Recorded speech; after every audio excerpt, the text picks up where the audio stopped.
सभी छोटे बड़े श्रोताओं को सुनीता भटनागर का प्यार भरा नमस्कार। ऑडियो स्टोरीज के हमारे चैनल कहानी जगत में आप सभी का स्वागत है।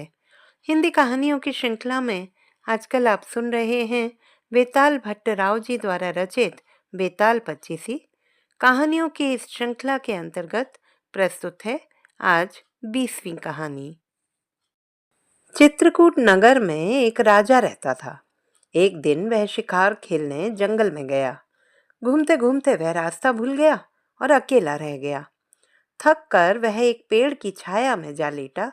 तभी उसे एक ऋषि कन्या दिखाई दी। उसे देखकर राजा उस पर मोहित हो गया। थोड़ी देर में ऋषि स्वयं वहां आ गए। ऋषि ने पूछा, तुम यहाँ कैसे आए हो? राजा ने कहा, मैं शिकार खेलने आया हूँ। ऋषि बोले, बेटा, तुम क्यों जीवों को मारकर पाप कमाते हो? राजा ने वादा किया कि मैं अब कभी शिकार नहीं खेलूंगा। खुश होकर ऋषि ने कहा, तुम्हें जो मांगना हो मांग लो। राजा ने ऋषि कन्या मांगी और ऋषि ने खुश होकर दोनों का विवाह कर दिया। राजा जब उसे लेकर चला तो रास्ते में एक भयंकर राक्षस मिला। वह बोला, मैं तुम्हारी रानी को खाऊंगा।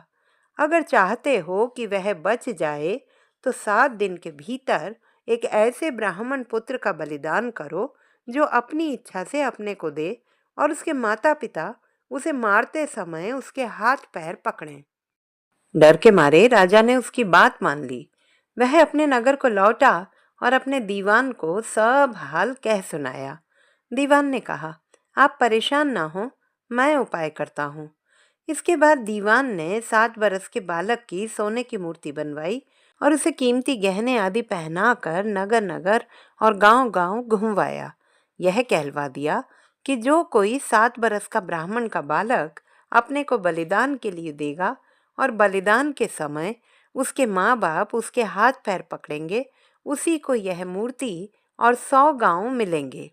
यह खबर सुनकर एक ब्राह्मण बालक राजी हो गया। उसने माँ बाप से कहा, आपको बहुत से पुत्र मिल जाएंगे।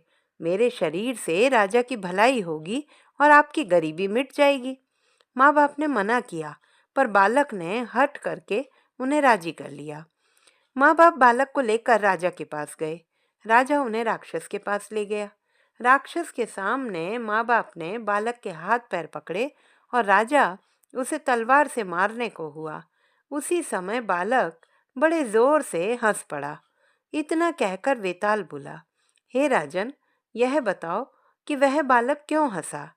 राजा ने फौरन उत्तर दिया, इसलिए कि डर के समय हर आदमी रक्षा के लिए अपने माँ बाप को पुकारता है। माता पिता ना हो तो पीड़ितों की मदद राजा करता है। राजा ना कर सके तो आदमी देवता को याद करता है। पर यहाँ तो कोई भी बालक के साथ ना था।